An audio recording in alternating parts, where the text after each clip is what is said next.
kami ng Shinsaibashi at Subway ang sinakyan namin. Habang naglalakad, may nakita kong cat cafe, so trinay namin. Pagpasok mo, kailangan mo nga magtanggal ng sapatos.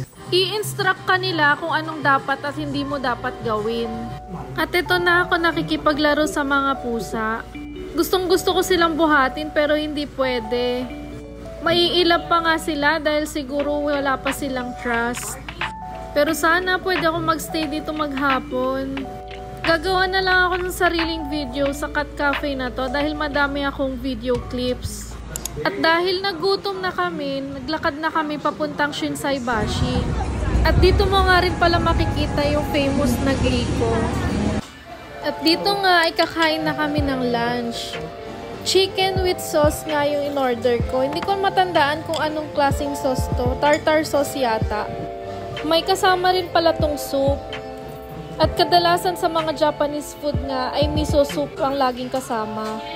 At may kasama rin cabbage. Kain tayo. Thank you, Lord. At ayan nga, nagkalat na naman tayo. At titikman ko naman yung chicken. In fairness, sobrang lambot ng chicken at bagay na bagay sa kanya yung sauce niya. Dami yung kanin.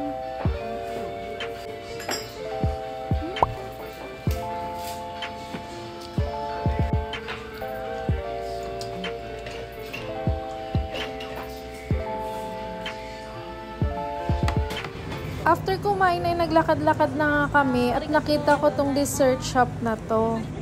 At trinay ko nga itong fresh strawberry candy kumburus na to. In fairness, masarap yung strawberry at hindi siya maasim.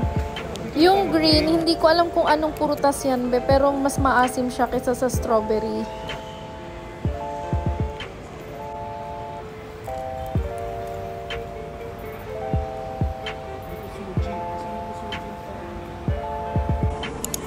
Pagkatapos namin maglakad sa Shinsaibashi ay nag-isipan na namin magpunta ng Umeda. At nag-subway nga ulit kami. Pagdating nga ng Umeda Sky Building, umakyat muna kami hanggang 39th floor. At dito ako pinakanalula. Pagdating naman ng 39th floor, doon ka nabibili ng admission ticket fee. Tapos sasakay ka na lang ng escalator paakyat. At ito na yung magiging view mo. 360 degrees nga pala to. Siguro gagawa na lang ako ng separate video para dito. 2 stories nga pala tong observation deck na to. Yung pinakataas ay open lang siya. At mahirap magpicture dahil mahangin nga pero carry lang. Pagkatapos nga ay bumaba na kami at hindi na namin inintay ang gabi. At ito na nga yung building na inakyat namin. At habang naglalakad pa uwi ng hotel ay ito naman ang makikita mo. Pero hindi na kami umakyat dyan, B, dahil nakakalula na. At hanggang dito na lang, B. Salamat sa panonood.